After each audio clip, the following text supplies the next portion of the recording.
नमस्कार, मैं शंभू कुमार सिंह और आप देख रहे हैं नेशनल दस्तक। 2-3 पहले मैं आपको बातें बताना चाहता हूं, उसके बाद एक वीडियो दिखाऊंगा। उस वीडियो के अंत में बताऊंगा कि ये वीडियो क्या है। पहले इस वीडियो को देखिए।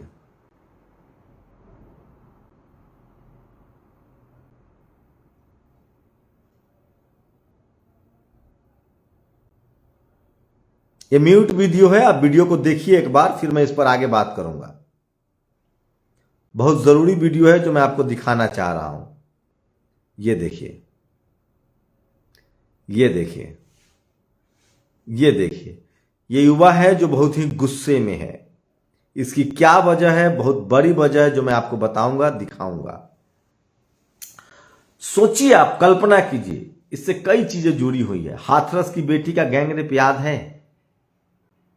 किस तरह से जाति पंचायती हुई। मीडिया ने कहा कि उनका पहले से रिलेशनशिप था। पहले तो हत्या ही नहीं हुई, रेप ही नहीं हुआ, फिर रिलेशनशिप था। अभी दिल्ली में एक बच्ची को, जो गरीब समाज की है, शोषित सब बच्चे समाज की है, उनको इसी तरह से 12 से 15 किलोमीटर तक गाड़ियों में लपेटा गया। सारे के सारे जो आरोपी हैं वो कट्टर सवर्ण हिंदू हैं। उसमें एक बीजेपी का नेता भी है। एक तो ये खबर है। प्रिया सिंह, जिन्होंने विदेश में जाकर गोल्ड मेडल जीता, कुक्कू राम जी, उन्होंने विदेश में गोल्ड मेडल जीता। दोनों बहुजन समाज से, किसी टीवी अखबार ने नहीं दिखाया। आप सोचिए, कल्पना कीजिए, यूपी में 277 सीटें निकलती है, 155 लगभग सीटें जो हैं उस पर भर्ती होती है, 144 सीटें जो हैं वो जनरल अपने खाते में रख लेता है और 14 SC ST को, OBC को देता है और कहता है कि और बाकी नॉट फाउंड सुटेबल। आपको पता है उसमें 40 नंबर लाना ही था पास होने के लिए। वो भी छोड़ दीजिए, राज्यसभा में कितने SC ST OBC के लोग हैं? आप कल्पना कीजिए, अगर रिजर्वेशन नहीं होता तो कितने SC ST के लोग सांसद बन पाते, विधायक बन पाते। आज भी 75 साल बाद भी सीने पर हाथ रख के वो तमाम SC ST के मेंबर ऑफ पार्लियामेंट और विधायक सोचे कि क्या बाबा साहब का रिजर्वेशन नहीं होता तो वो होते संसद में। और OBC के लोग वो सीने पर हाथ रख के सोच ले कि BSP नहीं बनने से पहले, मान्यवर साहब के नहीं आने से पहले, कांसीराम साहब के नहीं आने से पहले, कर्पूरी ठाकुर के नहीं आने से पहले, और संविधान नहीं होता तो वो क्या राजनीतिक हकदारी मिलती। और उसी तरह से SC ST के लोग सोचे कि क्या रिजर्वेशन नहीं होता तो उनको नौकरियां मिलती। और OBC के लोगों, आपके लिए संविधान लागू हो गया, OBC रिजर्वेशन लागू हो गया, लेकिन उसके बाद भी आप 2 दर्जे के नागरिक हैं। शेड्यूल कास्ट, शेड्यूल ट्राइब की तरह भी आप अपना हक अधिकार नहीं बचा सकते हैं। यह मैं दावे के साथ कह सकता हूं। आज दिलीप मंडल ने एक ट्वीट किया कि इस देश में सबसे ज्यादा OBC का रिजर्वेशन खत्म हो रहा है और ये OBC चुप बैठा हुआ है। इसके नेता चुप बैठे हुए हैं, एक्टिविस्ट चुप बैठे हुए हैं, और हम सब लोग कट्टर हिंदू बने हुए घूम रहे हैं। लेकिन जिनके लिए आप हिंदू हैं, तब तक पता है आपको हिंदू होने से किसका फायदा है? अगर आप हिंदू हैं, SC ST OBC के लोग, किसान, जाट, पटेल, मराठा, तो आपका क्या फायदा ये तो मुझे नहीं पता, लेकिन हिंदू के नाम पर RSS और BJP को फायदा है। और जब ये दोनों दल सत्ता में रहेंगे तो फिर आपके हाथ में कटोरा आएगा। तब आपके बच्चे जज नहीं बन पाएंगे, इंजीनियर नहीं बन पाएंगे, तब आपके बच्चे हाईकोर्ट, सुप्रीम कोर्ट में जज नहीं बन पाएंगे, तब आप डॉक्टर, इंजीनियर नहीं बन पाएंगे, खिलाड़ी नहीं बन पाएंगे। आपका सूर्य कुमार यादव हो जाएगा, या मावी की तरह आप बाहर रहेंगे, संजू सैमसन की तरह बाहर रहेंगे। आप शेड्यूल कास्ट SC हैं और आप हिंदू बने हुए हैं, तो प्रिया सिंह की तरह आपको सम्मान नहीं मिलेगा, कुक्कू राम जी की तरह सम्मान नहीं मिलेगा। आप सोच रहे हो मैं क्या कह रहा हूं? ये सच कह रहा हूं। जब आप हिंदू नहीं रहेंगे तो सवर्ण समाज के नेता को एक वोट नहीं मिलेगा। जितनी उनकी संख्या है, खासकर जो मनुवादी जातिवादी लोग हैं, वो तो संसद का मुंह भी नहीं देख पाएंगे। 5 से 7% उनकी मनुवादियों की आबादी है इस देश में, जो तमाम जगह पर शोषण, व्यभिचार और तमाम गलत चीजों को प्रैक्टिस कर रहे हैं। इन जातिवादी मनुवादियों से सावधान रहना होगा। जो भी जातिवादी मनुवादी है उसका बहिष्कार कीजिए। और जो जातिवादी है, मनुवादी है, उसका एक ही पहचान है, वो संविधान से सहमत नहीं है, वो आरक्षण से सहमत नहीं है, और वो बाबा साहब से नफरत करता है, और वो जातिगत व्यवस्था को बनाए रखना चाहता है। वो महिलाओं को द्वैम दर्जे का नागरिक समझता है और वो मनुस्मृति का समर्थक है। आप सोचिए, अगर आप SC ST से हैं और ये नहीं होते, ये लोग रिजर्वेशन नहीं होता तो आप संसद नहीं जाते, आपको नौकरियां नहीं मिलती। और OBC के लोगों आपको 27% रिजर्वेशन मिला, 55% आबादी है, लेकिन आपके यूपी में 155 में से 5 सीटें भी नहीं मिलती है। इकोनॉमिक वीकर सेक्शन को 5 सीटें मिल जाती है। ये इसलिए हो रहा है कि आप एक समाज के तौर पे दिग्भ्रमित है, और ये तब तक आप रहेंगे जब तक आप पढ़ने लिखने आपको नहीं दिया जाएगा। आप तभी तक इस देश में सवर्ण समाज की ओवरऑल बात कर ले तो वो एक काउंसलर का चुनाव नहीं जीत सकते हैं जब तक वो धर्म की राजनीति ना करे।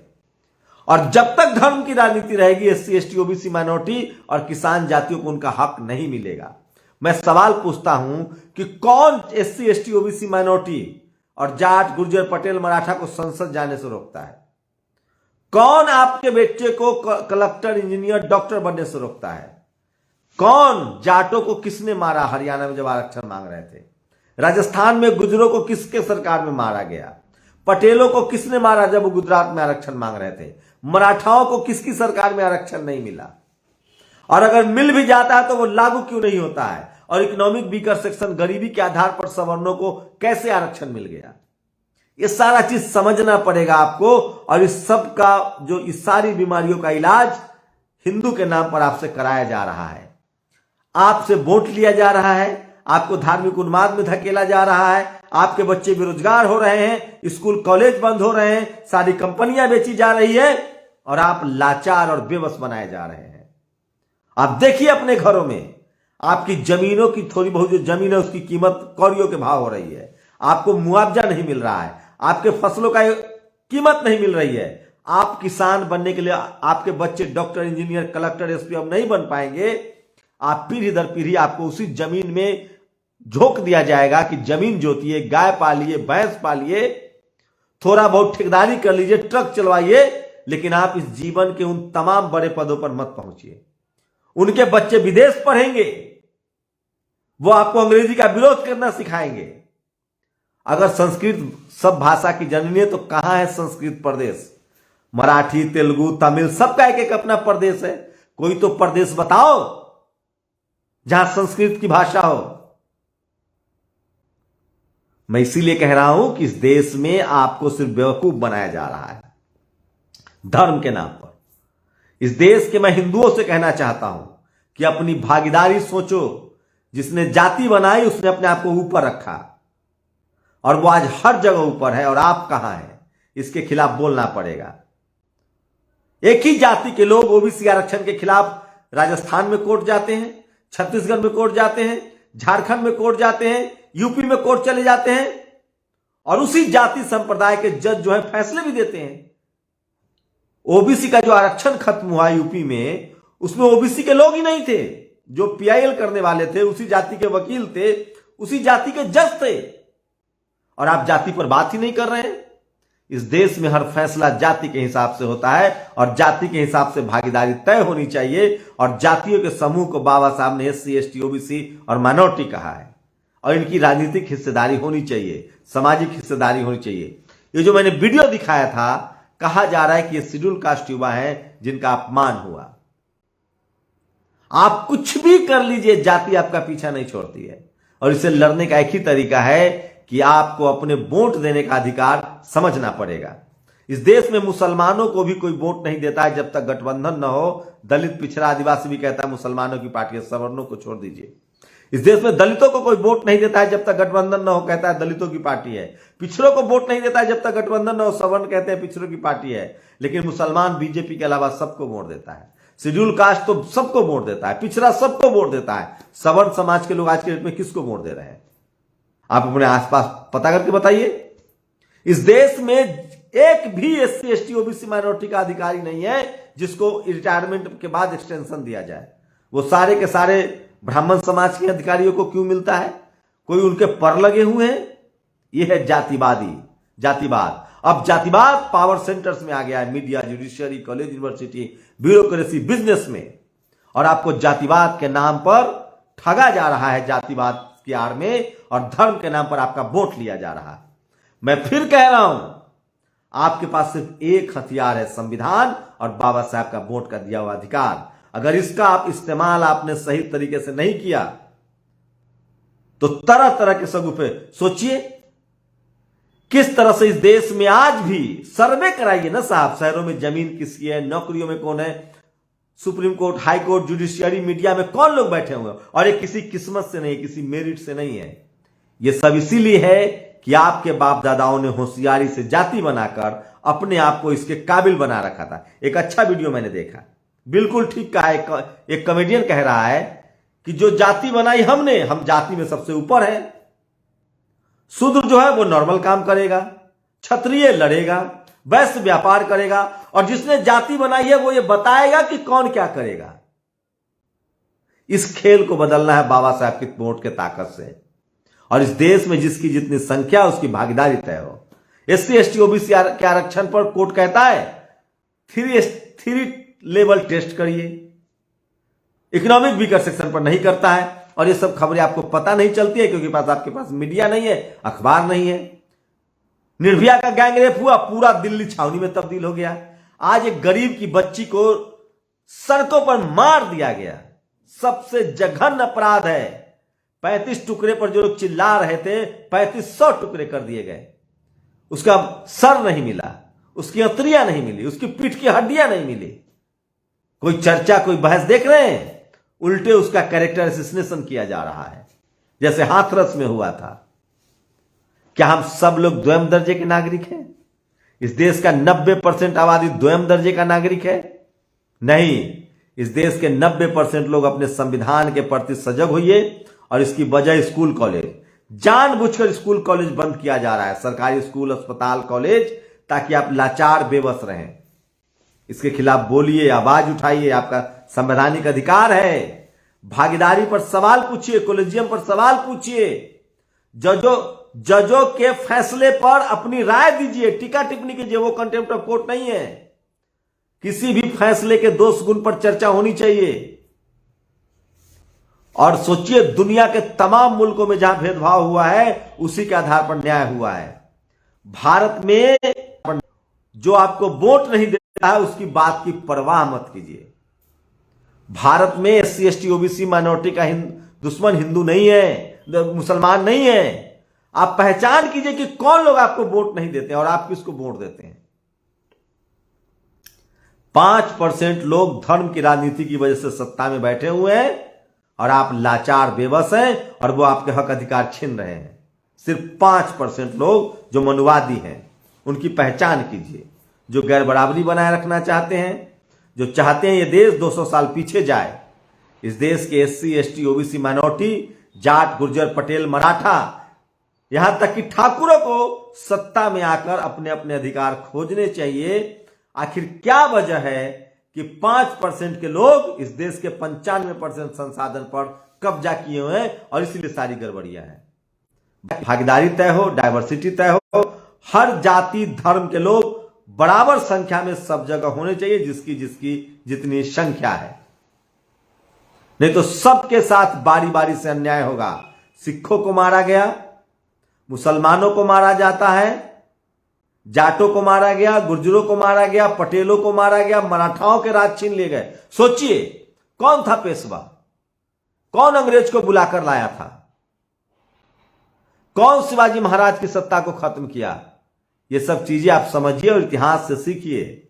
इस देश में जब तक धर्म की राजनीति होगी, अब तो बीजेपी के एक अध्यक्ष ने कर्नाटक के कह दिया कि हम लव जिहाद के लिए आए हैं।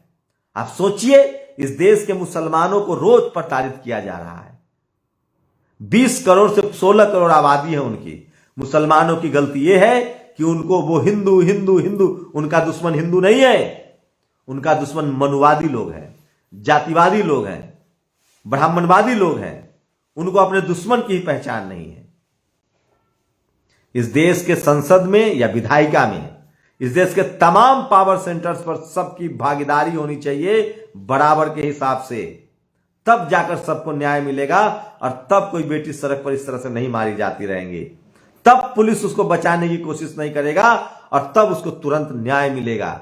जब हर जाति धर्म समाज के लोग बराबरी की संख्या में इस देश के पावर सेंटर्स में होंगे, तभी सभी के अधिकार सुरक्षित रहेंगे। और ये इस देश का संविधान कहता है, और इसीलिए रिजर्वेशन लाया गया है डाइवर्सिटी के लिए, भागीदारी के लिए। और ये जिम्मेदारी एससी, एसटी, ओबीसी, माइनॉरिटी और किसान जातियों की ज्यादा है कि वो अपने अधिकार के लिए लड़े, क्योंकि वही हाशिए पर है। नहीं तो आपके बच्चे को इसी तरह से बेदखल किया जाता रहेगा। बारी सबकी आएगी बारी बारी से। किसी की बारी आती है धर्म के नाम पर, किसी की जाति के नाम पर, और मरवाने वाला एक ही है। उसकी पहचान कीजिए। जो सिखों को खालिस्तानी कहता है, जो आदिवासियों को नक्सलवादी कहता है, जो इस देश के मुसलमानों को आतंकवादी कहता है, जो इस देश के दलित पिछड़े आदिवासियों को उग्रवादी कहता है, वही आपके बच्चे के नंबर काट रहा है। दिल्ली यूनिवर्सिटी में 27,000 सीटें खाली हैं, आपके बच्चे को एडमिशन नहीं मिल रहा है। ये सारी चीजों पर बहस कीजिए, और ओबीसी के लोगों को अपने आरक्षण बचाने के लिए सड़कों पर आना चाहिए, संवैधानिक तरीके से लड़ाई लड़नी चाहिए। नहीं तो कल्पना कीजिए कि जो आपको चपरासी नहीं बनने देना चाहता है, अखिलेश यादव जी, तेजस्वी यादव जी, वो आपको चीफ मिनिस्टर तो कतई नहीं बनने देगा। समाज आपके लिए लड़ रहा, आप भी समाज के लिए सड़कों पर आइए, और तमाम बहुजन समाज के लोगों को एकजुट होना पड़ेगा। नहीं तो 2024 में भी पत्ता खेल दिया गया है। चित भी मेरी, पट भी मेरी। समझने वाले समझिए। अभी भी कम से कम एससी, एसटी, ओबीसी, माइनॉरिटी के नेताओं को एकजुट होना पड़ेगा, चाहे वो मायावती जी हो, अखिलेश यादव हो, नीतीश कुमार हो, हेमंत सोरेन हो, जेएमएम हो। इन सबको एकजुट होकर इस देश में किसानों के साथ मिलकर, जाट, गुर्जर, पटेल, मराठा, इन सबको मिलकर सत्ता में भागीदारी लाइए, ताकि ये देश बेहतर मुल्क बन सके, इस देश की सीमा सुरक्षित रहे, और ये मजबूत और विशाल देश बन सके। और तब कोई बेटी सड़क पर नहीं घसीटी जाएंगी। अपनी प्रतिक्रिया जोड़ दीजिए। शुक्रिया। नेशनल दस्तक की आपसे गुजारिश है कि अगर इसको बचाना चाहते हैं तो नेशनल दस्तक को सब्सक्राइब करने के लिए रेड कलर के सब्सक्राइब बटन को दबाएं, फिर बेल आइकन की घंटी दबाएं। नेशनल दस्तक को बचाने के लिए बहुत जरूरी है कि हर खबर को शेयर करें, लाइक करें, कमेंट जरूर करें।